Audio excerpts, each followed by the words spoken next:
Olá, boa noite a todos. Hoje nós temos mais uma atividade do programa educacional da Academia de Ciências Farmacêuticas do Brasil e iniciando em março a primeira atividade do eixo temático Biodiversidade, Plantas Medicinais e Inovação. Hoje nós vamos trazer a doutora Lauana Gomes e o professor Tavares. Vamos parabenizá-los porque eles foram os vencedores do prêmio de inovação Pio Correia, do terceiro prêmio de inovação Pio Correia, em biodiversidade brasileira, em 2025.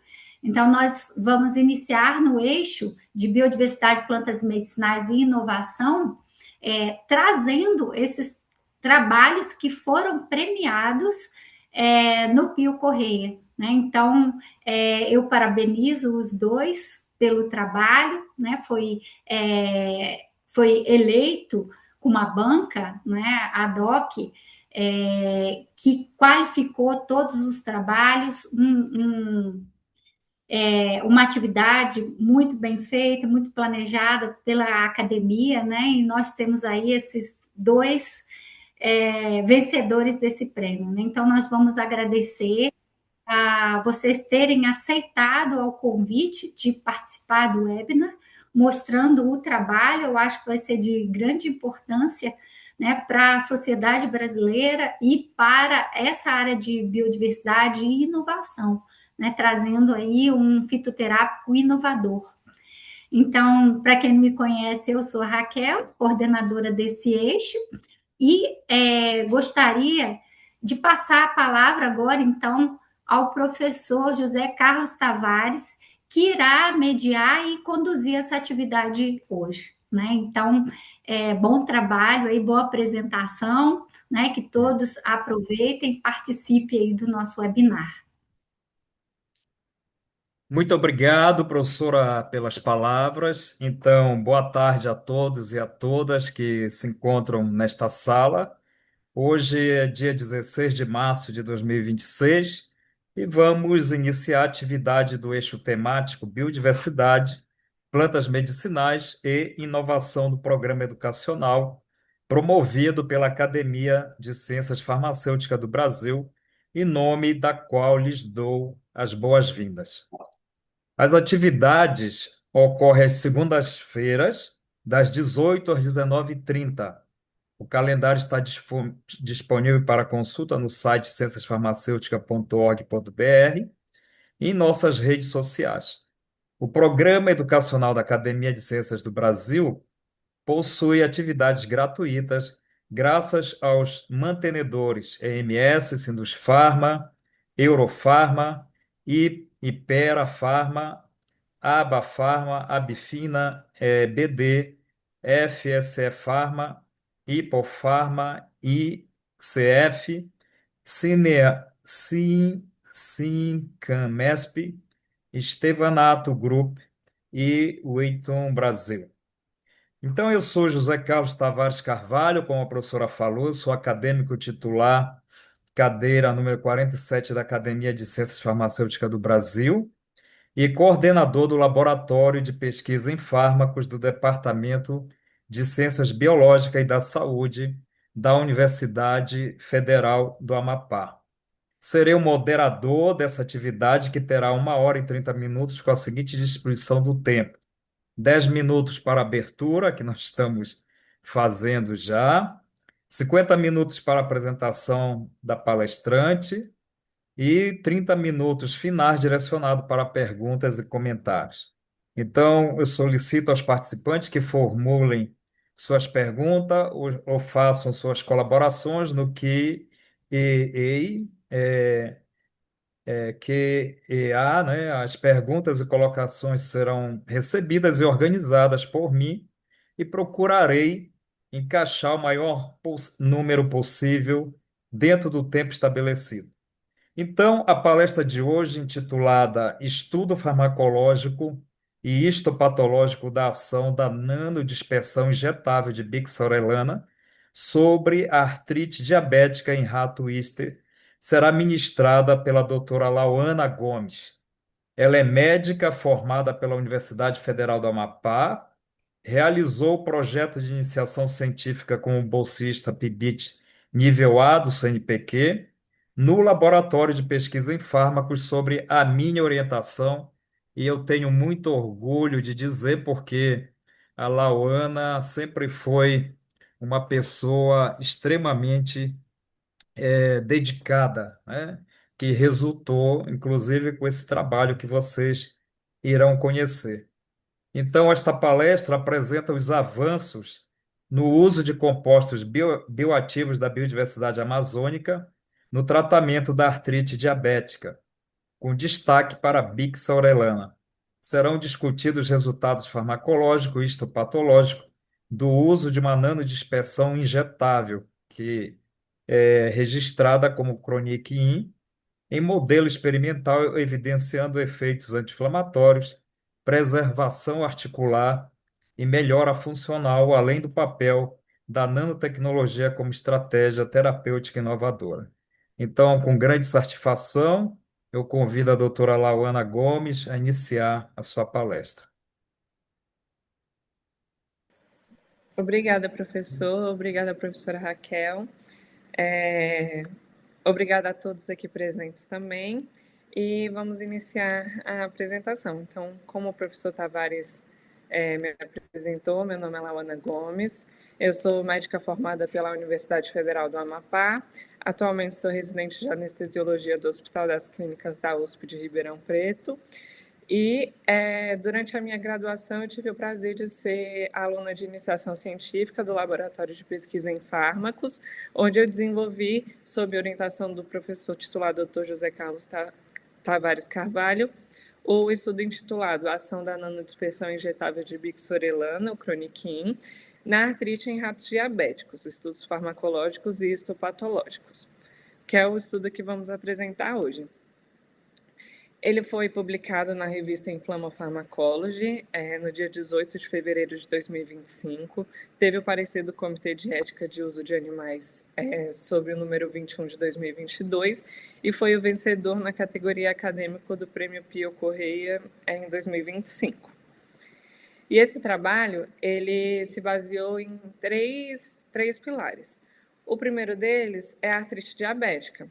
A artrite diabética, ela é uma complicação resultante do estado hiperglicêmico dos pacientes que são submetidos à doença diabética, e esse estado de hiperglicemia, ele leva a lesões macro e microvasculares no organismo desses pacientes. Essas lesões microvasculares, elas acarretam a neuropatia, diminuição da propriocepção, e a vasculopatia, com diminuição da perfusão, sobretudo das extremidades dos pacientes. E esse conjunto de complicações leva com que os pacientes tenham frouxidão ligamentar, instabilidade de movimento e assim desenvolvam microtraumas, levando à inflamação local e diminuição da perfusão, com liberação de citocinas, entre elas a interleucina 1-beta, NF, receptor anti-L, TNF-alfa e interleucina 6. A partir desse estado inflamatório, desenvolve-se a artrite diabética. O segundo pilar é a bixorelana, que é uma planta que tem o seu uso medicinal remontando desde os antigos maias. Ela é uma planta presente no bioma amazônico, e esse uso medicinal da bixorelana, ela decorre de dois grandes ativos presentes nela, o geranil-geraniol e o delta-tocotrienol. O geranil-geraniol ele é um álcool de terpenoide intermediário da via do mevalonato, que é uma via de síntese de diversas substâncias celulares, entre elas coenzimas e proteínas sinalizadoras, e aí ele atua como um modulador da inflamação e do metabolismo ósseo através de um feedback negativo dessa via. Já o tocotrienol é um equivalente poliinsaturado, variante da vitamina E. No entanto, ele é mais lipofílico do que a vitamina E, que permite mais fluidez e penetração nas membranas celulares. E a partir dessas propriedades, eles melhoram a cicatrização, o estado de glicemia do diabetes, tem propriedades e tem propriedades anti-inflamatórias. O terceiro pilar, então, é uma forma de unir a artrite diabética a um potencial tratamento de uma forma que traga maiores benefícios e maior eficácia para esse tratamento. Então, surge a nanodispersão injetável de bixorelana, que é um sistema de líquido formado por nanopartículas dispersas em meio aquosos, e essas nanopartículas, elas melhoram a estabilidade do fármaco, protegem esse fármaco contra a degradação gastrointestinal, mesmo quando feito pela via oral. E aí, na formulação injetável, essa liberação ela ocorre de forma prolongada, tem uma manutenção de nível sérico terapêutico e as nanopartículas elas podem ser vetorizadas para os tecidos alvos, diminuindo a atuação errática do fármaco e diminuindo efeitos adversos e melhorando a proposta terapêutica dele. Então, os objetivos do trabalho foram estudar o efeito farmacológico e histopatológico da nanodispersão injetável de bixorelana sobre a artrite em ratos wistar diabéticos, e os objetivos específicos foi avaliar os efeitos sobre as patas dos ratos wistar, investigar histologicamente a artrite diabética nas vísceras e nas articulações desses animais e avaliar comparativamente os achados radiológicos e de microscopia eletrônica de varreduras e histológicos dos ratos tratados com nanodispersão injetável e os grupos controles. Para o desenvolvimento do trabalho, novamente ressaltando que ele teve parecer do Comitê de Ética em Uso de Animais, foram selecionados de forma aleatória 25 animais. Esses 25 animais eles foram reorganizados em 5 grupos. O primeiro deles serviu como grupo controle, que teve a doença induzida com NaCl, ou seja, não teve doença induzida, e foram tratados com solução salina também. Então, ficaram com sem o tratamento com medicações. E os outros 20 animais foram reorganizados em mais 4 grupos de 5. Eles tiveram o diabetes induzidos através da injeção intraperitoneal de aloxana na dose de 100 mg quilo, e após 7 dias, com a confirmação da doença diabética, foi induzida a artrite através do adjuvante complexo de Freund. Esses animais eles foram organizados em grupos de tratamento com solução salina, grupo controle negativo, com indometacina via gavagem, um controle positivo, e os 2 grupos de teste, que seriam o croniquim subcutâneo e o croniquim intramuscular. Para a definição da dose do croniquim, foi realizado um estudo prévio de toxicidade, onde ficou definida a dose de 2,5 mg quilo diária nos animais tratados por via subcutânea e a cada 3 dias nos animais tratados pela via intramuscular. O sistema polimérico foi obtido pelo método de nanoprecipitação e foi realizada a análise de estabilidade físico-química das nanodispersões. Para a análise dos resultados, foi realizada a caracterização da nanoemulsão injetável, as patas dos animais foram medidas diariamente, assim como o peso desses animais e o consumo de comida e água. Foi avaliada a deambulação espontânea por meio de campo aberto e forçada por meio do rota-road. Foi feita a análise bioquímica e hematológica do sangue dos animais ao final do tratamento. Foi avaliado o estudo radiológico das patas dos animais e por microscopia eletrônica de varredura, e, por fim, a análise histológica das vísceras e das articulações dos animais. A caracterização da nanoemulsão injetável demonstrou uma coloração vermelho-amarelada, não houve sinais de instabilidade visual durante o período de avaliação e o pH foi de 5,8, que é um pH ideal para formulações injetáveis. O tamanho médio das partículas se manteve estável durante 30 dias de avaliação, variando de 53,15 a 59,9, e o potencial zeta também demonstrou que as partículas não tinham tendência à agregação, no primeiro dia 18,26 e no dia 30, 19,66. O volume das patas dos animais foram avaliados durante os 28 dias de tratamento, lembrando que a artrite foi induzida no 7º dia, então foi possível avaliar um aumento do volume da pata de todos os animais que tiveram a doença induzida e uma variação pequena do grupo controle.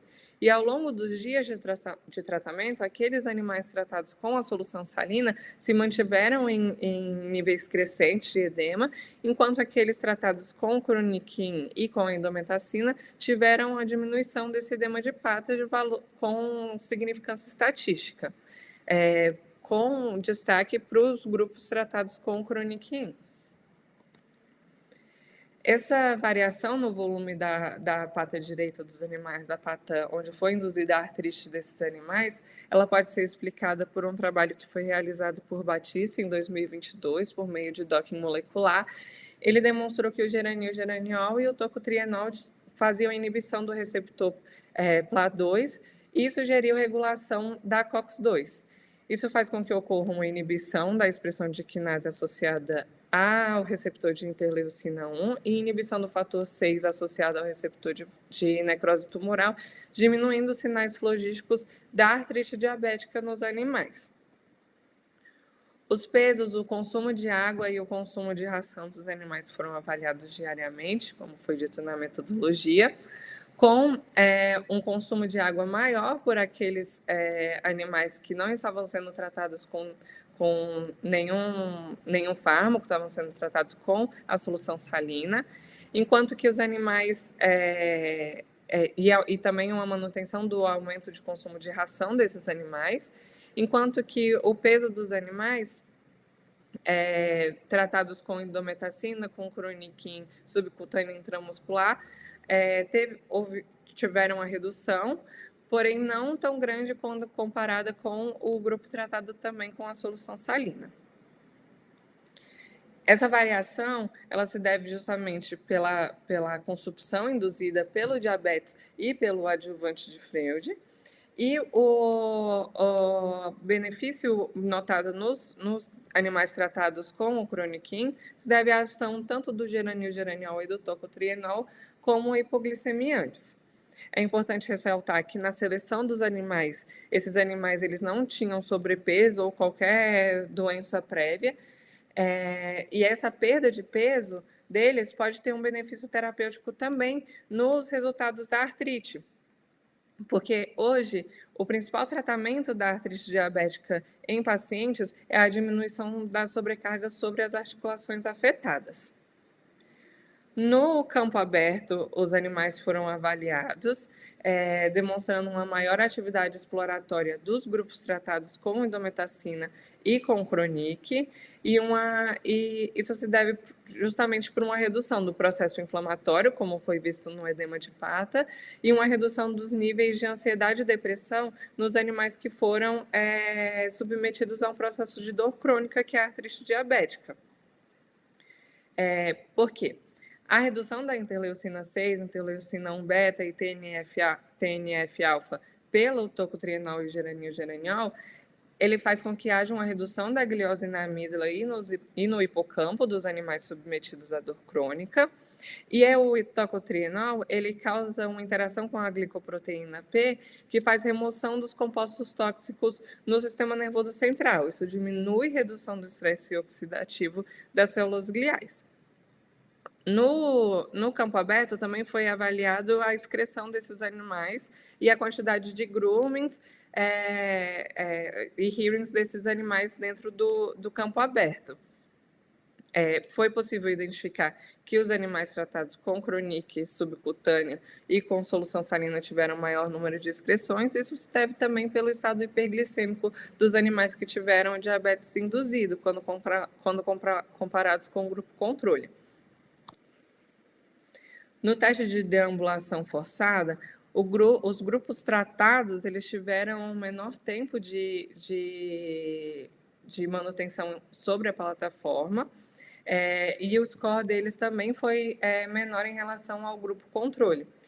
Esses animais eles estavam sobre um processo de consumpção, como foi evidenciado pela perda de peso, e eles tinham diminuição da motivação locomotora também, evidenciado lá no teste, no campo aberto.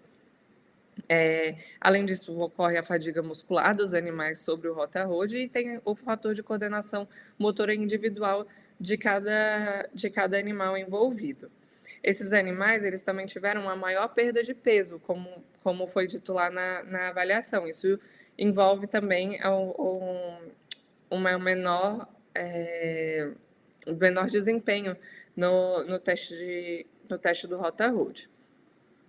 Já na avaliação laboratorial, os efeitos gastrointestinais dos AINES e os efeitos da interleucina 6 e interleucina 1 presentes no processo inflamatório da artrite diabética foi evidenciado por uma diminuição dos hematócritos do hematócrito dos animais, principalmente aqueles que estavam sendo tratados com a solução salina. Isso se deve ao aumento de produção de hepcidina hepática. E foi ressaltado também em todos os animais, sobretudo aqueles tratados com indometacina, o processo de demarginação de leucócitos induzido pelo processo inflamatório. Os animais tratados com Chronic em subcutâneo e intramuscular tiveram menor acometimento renal quando comparados com aqueles tratados com indometacina, por um efeito adverso do anti-inflamatório, e eles também tiveram maior turnover ósseo. Esse turnover ósseo se traduz em aumento de atividade modeladora do osso e diminuição da destruição dele. Isso foi ressaltado quando foi avaliado o índice artrítico, que é uma escala visual de avaliação das patas dos animais, em que os animais tratados com Chronic tiveram a menor deformidade articular, se aproximando das patas do grupo controle, devido a uma menor atividade inflamatória da doença. Então, os grupos tratados com indometacina e solução salina, eles tinham deformidades nas patas, enquanto que aqueles tratados com Chronic subcutâneo intramuscular, a diferença deles para o grupo controle era um edema sobre a planta das patas. Na radiografia das patas, também foi evidenciado que os grupos tratados eles tiveram lesões mais iniciais do que aqueles tratados com solução salina. Então, eles tinham perda do espaço articular, osteopenia periarticular, inchaço de tecidos moles, enquanto que aqueles tratados com solução salina tinham maior número de esclerose e subluxações. Isso foi colocado num score chamado score de Inken-Holtz, que é um sistema de avaliação de radiografias de artrite diabética, o que mostrou de forma significativa que o Chronic em subcutânea e intramuscular tiveram um menor score, demonstrando um melhor benefício do tratamento quando comparados à indometacina e à solução salina. Isso foi ratificado na microscopia eletrônica de varredura também, com maior número de depósitos e fibrilações nos animais tratados com solução salina quando comparados ao grupo controle. A superfície articular, como foi evidenciado lá pelas deformidades no índice artrítico, também era mais irregular na microscopia eletrônica de varredura dos grupos tratados com solução salina. O grupo tratado com indometacina, ele também apresentava alguns depósitos e irregularidades e algumas erosões nas articulações, mas não tanto quanto aqueles tratados com a solução salina. E o Chronic teve um destaque na aproximação ao grupo controle, com melhor controle do avanço da doença, demonstrando que a influência negativa do Chroniquin sobre HMG, CoA e na via do mevalonato melhorou o aspecto de destruição da articulação pela artrite diabética. E, além disso, o geranil-geraniol, ele causa uma supressão da expressão do gene ligante de NF-kappa-beta, e o tocotrienol diminui a expressão de fatores inflamatórios. Isso suprime a diferenciação de osteoclastos e melhora a reconstrução óssea, como foi evidenciado na avaliação bioquímica do sangue desses animais. Na avaliação histológica, o fígado dos animais foi analisado e notou-se que nos grupos tratados com solução salina e indometacina, eles sofreram uma maior ação citotóxica da arloxana e do adjuvante de freude nesses hepatócitos, demonstrando uma maior vacuolização dos hepatócitos, que está assinalado com um X nas imagens, e uma dilatação sinusoidal presente nos grupos do Chronic demonstrados pela seta. A toxicidade do chroniquin, ela foi descartada naquele estudo que determinou a dose que seria usada no trabalho, o estudo de toxicidade realizado por Carvalho em 2023, previamente à fase de experimentação desse trabalho. Na análise do pâncreas, a ação citotóxica da aloxana sobre o pâncreas também foi evidente, com alterações presentes como células eosinofílicas, que estão nas setas pretas, e os espaços septais aumentados, que são os pontos em preto. Os efeitos do Zyner sobre os rins foi evidente no grupo tratado com indometacina, com células tubulares em regeneração, e o estado hiperglicêmico e de desidratação dos grupos tratados com solução salina, que foi aquele grupo com maior número de micções, maior número de perda de peso, maior número de consumo de ração, foi evidenciado também através da presença desses cilindros pigmentados e também de células tubulares em regeneração ao final do estudo. O grupo do chroniquin subcutâneo e intramuscular se aproximou do grupo controle. Nas imagens que foram analisadas das articulações da pata dos animais, foi possível notar um espessamento da membrana sinovial, sobretudo no grupo tratado com solução salina e indometacina, e menor perda de proteínoglicanos no grupo tratado com chroniquin via intramuscular.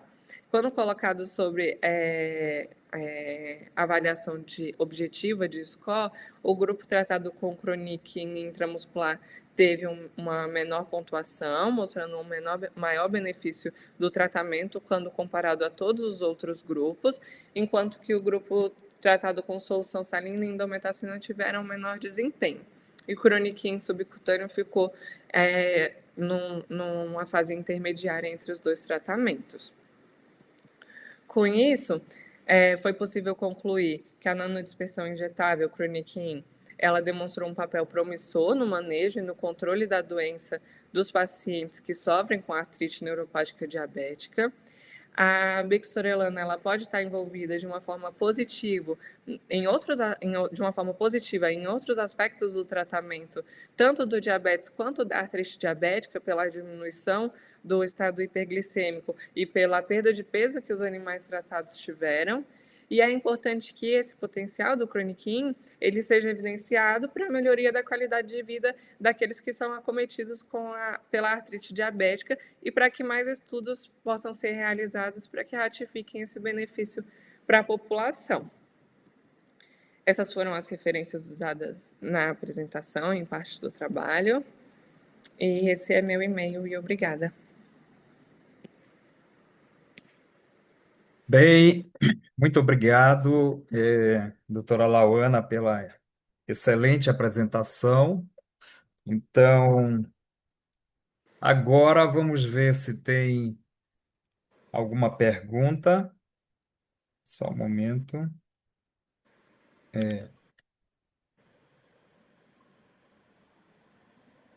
Bem, ainda não temos nenhuma pergunta aqui escrita, mas eu sei, então eu vou fazer uma pergunta para você, Lauana. Eu sei que aqui na sala nós temos 104 pessoas te assistindo e muitas dessas são ainda estudantes de diversos cursos, farmácia, medicina, enfermagem, né, que nós distribuímos bastante o convite. Então, eu gostaria de saber de você, você que foi estudante de iniciação científica, em que essa questão de você ter passado por uma iniciação científica, e eu digo aqui para todos que Foi com grande dedicação, muitas participações em seminários, eventos, tudo mais. Isso te ajudou na sua carreira agora que você, e eu peço desculpa que eu não te apresentei, não falei que você é R1, né, de anestesiologia hoje na Faculdade de Medicina, né, do Hospital das Clínicas da Faculdade de Medicina de Ribeirão Preto da USP. Então, imagina, eu sei que é altamente concorrido, então eu gostaria que você falasse um pouco se a sua iniciação científica ajudou nesse teu amadurecimento para chegar até aí a esta residência. Ajudou com certeza, professor. Primeiro, eu acho que na construção da graduação, a iniciação científica, além de servir como uma família, né, a gente está ali todo mundo presente dentro de um laboratório com um objetivo em comum, todo mundo parceiro, desenvolvendo o coleguismo e o apoio entre todos do grupo. Na parte técnica, científica, ela me ajudou muito a saber desenvolver um trabalho, a saber estudar, é, a valorizar a medicina baseada em evidências e me tornar uma profissional mais bem qualificada. E aí, por consequência, com certeza isso me ajudou na minha residência e me ajuda. É, e eu tenho certeza que vou levar todos os benefícios da minha iniciação científica para frente. Inclusive, estou me inscrevendo no programa de mestrado da USP para residentes. Com certeza vai me ajudar. Nossa, que legal, hein? Isso é excelente. Bem, o Marco Aurélio perguntou como está a questão de propriedade intelectual. Então, essa pergunta eu posso responder, porque eu fui orientador da Lauana. Então, está perfeitamente depositada a patente desse produto. Então, observe que foi um grande desafio. Então, nós começamos com um desafio, que era fazer e justamente foi um desafio a partir de conversas com médicos, né? Porque nós iniciamos esse trabalho desenvolvendo nanopartículas mais sólidas, né? Então, para desenvolver cápsulas, né? Para administração oral. E conversando com um médico, discutindo. Ele falou, professor, mas não tem possibilidade de vocês desenvolverem um produto injetável a partir desse óleo, porque nós utilizamos o óleo das sementes de urucum, logicamente, o óleo padronizado em tocotrienose, geranil, geraniol. Então, esta foi a grande sacada, vamos dizer assim, mas foi um grande desafio. E a Lauana, por ser da área da medicina, ela trabalhou conjuntamente com outros colegas da área da farmácia, né, que ajudaram no desenvolvimento da nanodispersão injetável. Então, este foi o trabalho que nós concorremos ao Prêmio Pio Correia. Entretanto, há outros trabalhos que foram validados, por exemplo, a questão da toxicidade intramuscular, a biocompatibilidade da formulação com o músculo estriado esquelético, né, e tudo mais, está perfeitamente é, publicado isso daí. Então, foi um trabalho enorme, realmente, e está depositada a patente, inclusive já foi aceito, publicado na RPI, que é a Revista de Propriedade Intelectual, então já começou a contar o tempo, mas não liberaram ainda, que vocês sabem que demora aí muito, o certificado da patente, tá? O Marcelo Misael disse, muito boa apresentação, parabéns para a senhora Lauana, obrigado pela palestra. Humberto Zardo, parabéns, doutora Lauana. Favor indicar qual o marcador para a concentração de 2,5 miligramas por quilograma do Chronic In. Em seguida, qual a concentração deste marcador na bixorelana? Última pergunta, se Chronic-In foi comparado com placebo, somente excipiente da nanodispersão.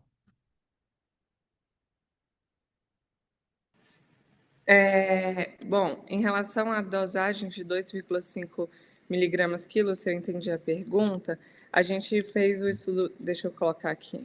A gente realizou o estudo de toxicidade da bixorelana e aí a gente comparou doses de 1 miligrama quilo até 10 miligramas quilo. Acho. Tá aparecendo alguma coisa na minha tela para vocês? Não, né? Tá compartilhando. Não, Ah, tá bom. não. É, e aí, a dosagem de 2,5 miligramas quilo, ela foi feita ela foi definida a partir da compatibilidade com o músculo estriado esquelético e o benefício terapêutico. A gente fez análise histológica desse material. E aí ela foi testada no trabalho aqui apresentado. E a outra pergunta, perdão, professor, que ele repetiu. Em relação ao marcador, que geranil, geraniol e tocotrienose, né, que foram os nossos marcadores. Mais o que em relação Tá. a eles? Não, mas eu posso responder. Este óleo padronizado, ele chega até 40% de tocotrienose. Ah, entendi. Geraniol chega até 14%. Então, nós trabalhamos sempre nessa faixa. Então, existe todo um processo de purificação desse óleo para você atingir, né? Porque você tem, é tipo um óleo resina, você tem muitos outros materiais que acabam dificultando a biodisponibilidade desses marcadores. Então, por isso que passa por um processo alto de purificação para depois seguir para a elaboração dessa nanodispersão. Tá? O Hilton Santos, tá, ele pergunta, desculpa a pergunta, pode ser fora do contexto, qual os próximos passos para a fase clínica? Esta eu posso responder também pela Lauana, porque eu estou acompanhando, né? Nós estamos com um projeto já aprovado pelo Comitê de Ética dentro do HC de São Paulo, tá? Também com pacientes com artrite, né? Então, já está sendo realizado a fase clínica de eficácia, né? E eu te falo já que os resultados são promissores, né? São resultados muito interessantes mesmo que estão compatíveis com os resultados pré-clínicos. O Hilton, parabéns, confrade querido e doutora Lauana. O Hilton Santos. Marco Aurélio, foi utilizado o camundongo nude? Não. Não, não utilizamos. Camila Cristine Ignácio, excelente a palestra. Marco Aurélio da Silva, já respondeu, foi lá em cima, qual o racional da dose de 2,5 miligramas. Então, como lá a Ana falou, foi feito primeiro um estudo em termos de dose e resposta, tanto para os efeitos tóxicos, como também em termos do efeito anti-inflamatório. Então, a partir daí que foi escolhido a dose. E também nós tínhamos já alguma noção do uso da forma sólida em pacientes. Então, a partir daí, nós também tivemos esta observação para traduzir esta dose que foi testado neste estudo pré-clínico. Tá, o Marco Aurélio da Silva. O mecanismo de ação está devidamente elucidado? Aí é para você, Laana. Tá sim. No trabalho que eu coloquei como referência o Batista em 2022, lá é evidenciado diversos mecanismos de ações do potencial anti-inflamatório, tanto do tocotrienol quanto do geranil-geraniol. Tem um outro trabalho que a gente desenvolveu com ratos diabéticos, né, professor? Que eu não coloquei aqui nas referências dentro do laboratório, que também evidenciou o mecanismo de ação. Tá. Então, o que a Marco Aurélio, o que a Lauana te falou, nós temos estudos em sílicos, estudos em outros ensaios pré-clínicos também, que aqui não foram apresentados, E também agora nós estamos dando seguimento com estudos mais refinados, por exemplo, será feito citometria de fluxo e vários outros ensaios para a gente chegar a uma perfeita elucidação do mecanismo de ação, mas baseado nesses dois marcadores que nós falamos. E aí, também ele pergunta: o estudo pré-clínico foi aprovado pela Anvisa? Estudo pré-clínico não há necessidade de aprovação pela Anvisa. Você tem que seguir todas as normas de comitê de ética, e também, principalmente, os três R's, né? Redução de animais. Então, se possível, fazer bastante estudos in vitro, né?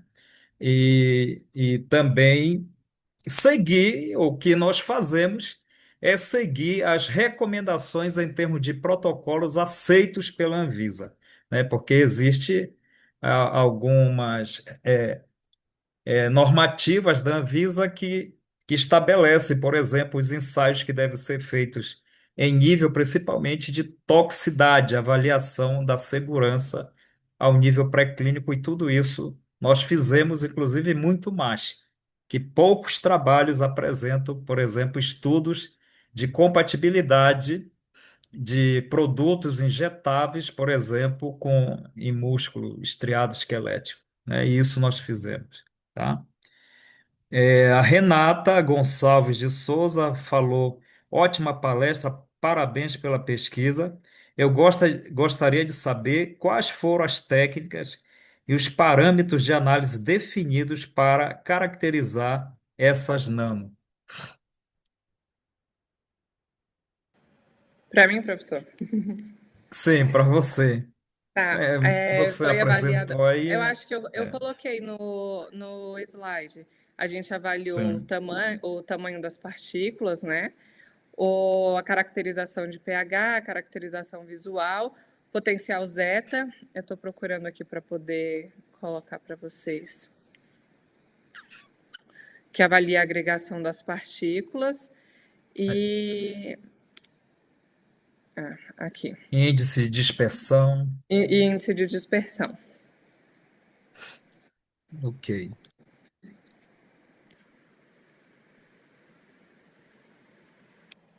Ah, o Marco Aurélio se enganou. Peço desculpa, mas queria saber da aprovação pela Anvisa do estudo fase um e não pré-clínico. Isso daí já foi aprovado no estudo que está sendo conduzido no HC São Paulo, tá?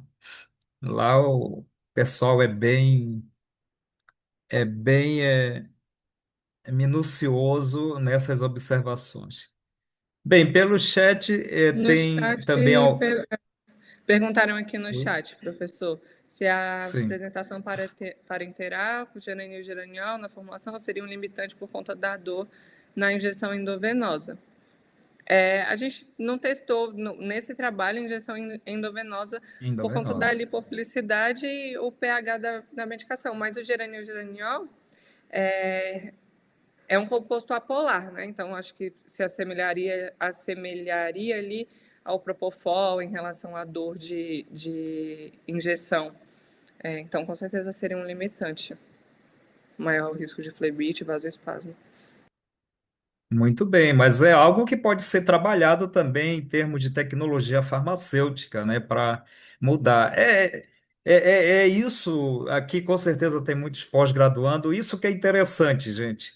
Eu sempre falo que nós não podemos nos limitar a as técnicas corriqueiras que existem. Nós temos que sair da caixa e enfrentar desafios. Então, este foi um desafio a partir da necessidade clínica, né, que um médico discutiu com a gente numa apresentação que seria muito mais viável para um paciente com artrite e diabetes uma forma injetável do que cápsulas, por exemplo, né? Então, este foi o nosso desafio, e agora, para nossa felicidade, o produto já está na fase clínica, e eu tenho certeza que está ajudando muita gente, né? Porque houve um teste preliminar, né?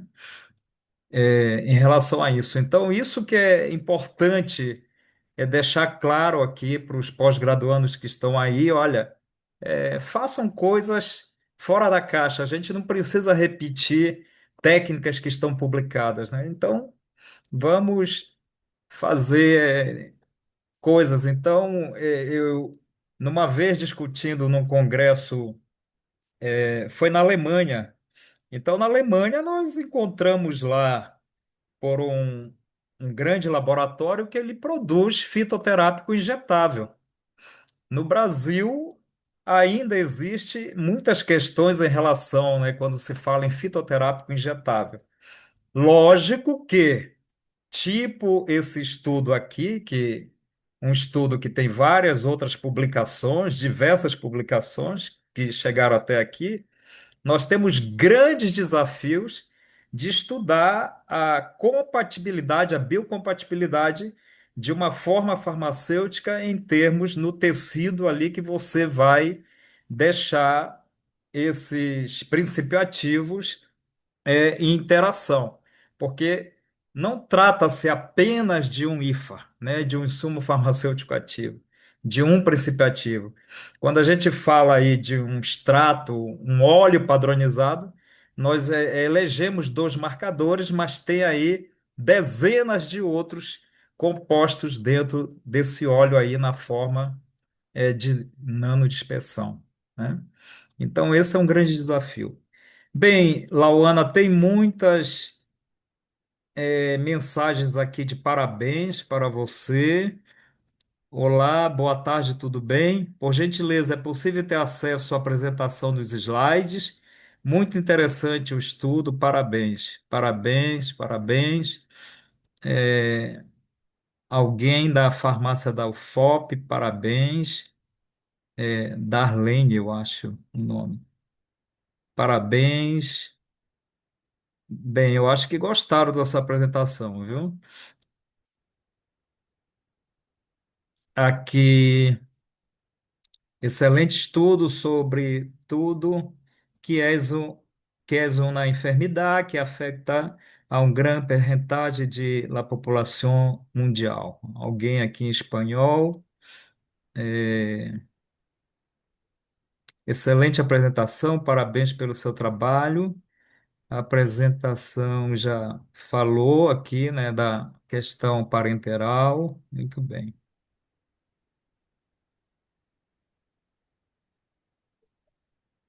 Tem uma aqui, acho que A, perguntando a, aqui que o senhor, acho que o senhor já leu, né, da Renata? Da Renata, não. A Renata já foi. Eu teria uma A, pergunta. a Renata também pergunta quais são os principais desafios na interseção entre nanotecnologia e as áreas da medicina e farmácia. Como graduando em Química, recém-iniciando na área de nanotecnologia, gostaria de entender quais os maiores obstáculos. Então, você pode falar como médica e eu posso falar como farmacologista depois. Bom, falando como médica na medicina, principalmente na medicina generalista, a gente não tem muito tratamento com nanodispersão, fica mais focado na parte especializada, não é algo muito difundido dentro dos protocolos ainda, né? Acho que precisa de mais avanço. O que o senhor acha? Muito bem.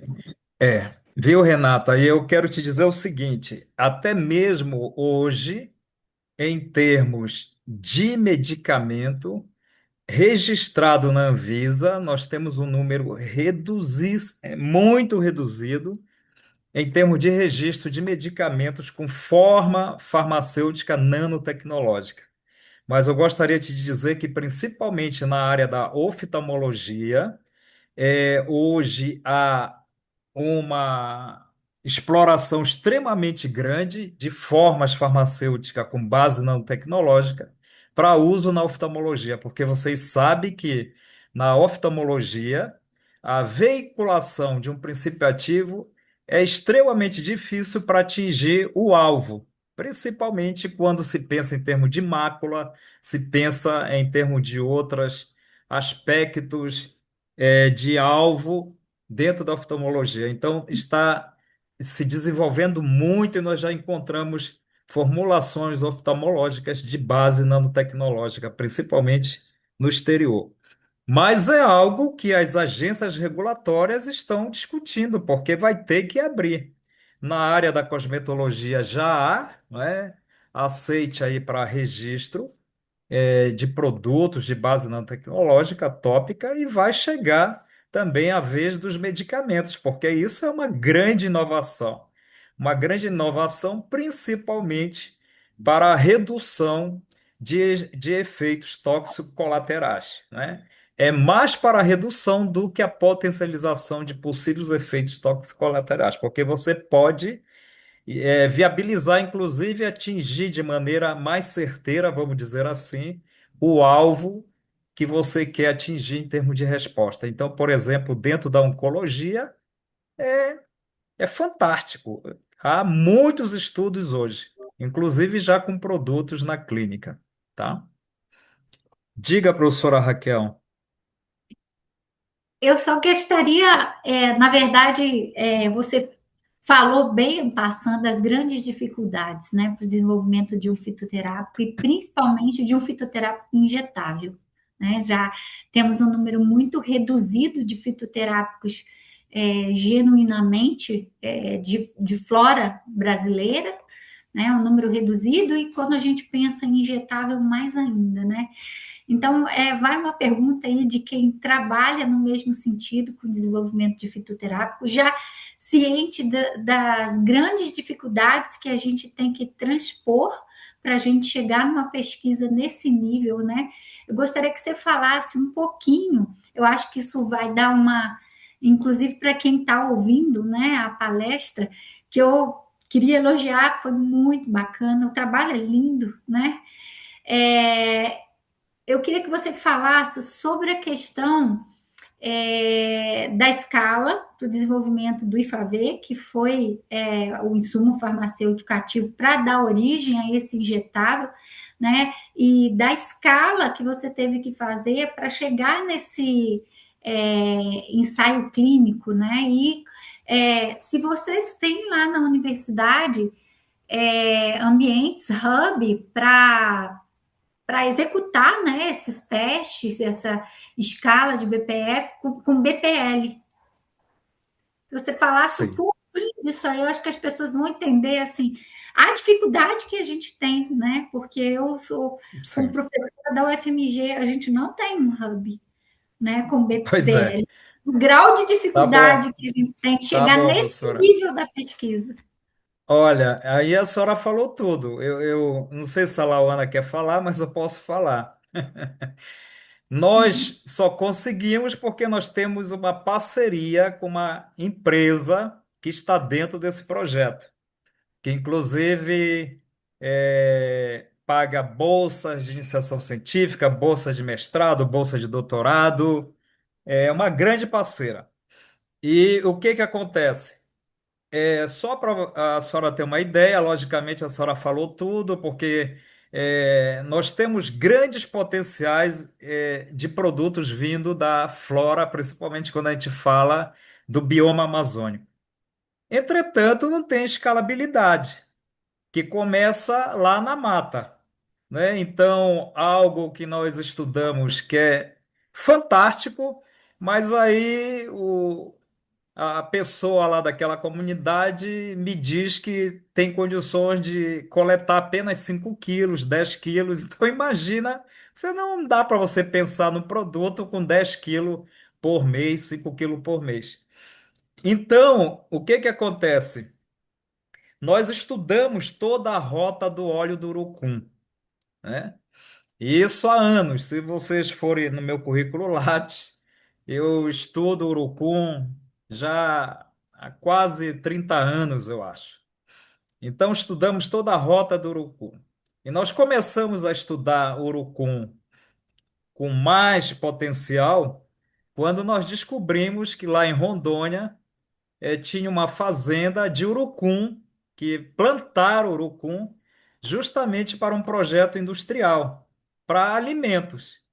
Então, eles não faziam nada com aquela quantidade de óleo das sementes.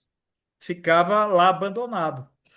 Então, uma determinada empresa se interessou e chegou até essa parceria conosco. Então, para falar para a senhora, esse processo de purificação hoje dá-se ainda no sul do Brasil e chega para a gente até em Macapá. Então, veja só a lógica. Mas nós estamos criando uma infraestrutura para produzir tudo em Macapá.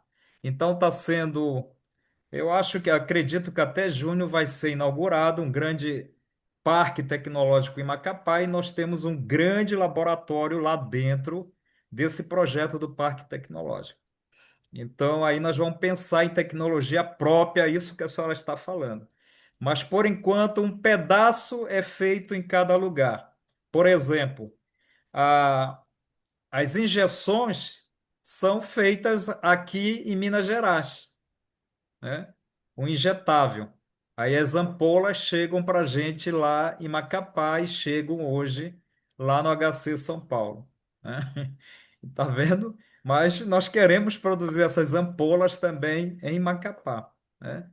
Então é toda uma interação para poder o projeto dar certo, que, como a senhora é professora igual eu de uma universidade federal, é difícil nós construirmos toda essa cadeia, né, dentro da universidade. É muito difícil devido às burocracias, tudo mais. Então é por isso que eu lhe falo que este projeto em si, nós estamos batalhando aí há anos, mas está dando certo. Está dando certo, É isso. São tá? projetos de uma vida, né? A gente É, tem casos exatamente. assim também, que é projeto de uma vida, a gente está vendo essa Ah, inovação agora, né? Que é a é, polilaminina, que é uma isso, pesquisa é, de quase 30 anos também, né? Eu acho que as pessoas é, não compreendem o quanto de trabalho, quanto nesse é meio do isso, caminho a gente vai isso. agregando é, É, valor à biodiversidade, é, valor às pessoas e ao desenvolvimento sim. nosso e do Brasil também. E eu não destaquei, mas até eu deixo aberto e faço o convite, quem quiser conhecer. Hoje, o nosso hospital universitário, nós temos um grande centro de pesquisa clínica, né? Que isso também facilita, está facilitando a condução de alguns estudos ao nível clínico, né? Que facilita muito mais porque aí o pessoal nos conhece, né? É um centro de pesquisa clínica que completou um ano e meio, né? Então, existe toda a facilidade de nós interagirmos. E observe também que a Lauana apresentou aí no trabalho dela, no nosso trabalho, radiografias, né? Essas radiografias foram realizadas dentro do hospital universitário. Então, o parque de imagens do nosso hospital universitário é um parque ultramoderno, extremamente moderno. Então, nós temos essa facilidade de entrada também dentro do hospital universitário, que facilitou a realização de um trabalho pré-clínico, mas com grande viés clínico, inclusive com todas as avaliações que se usa na clínica, né, na clínica moderna, né? É Muito isso. bem. Muito parabéns aí pelo trabalho Bem, e então já são as 19 horas, né?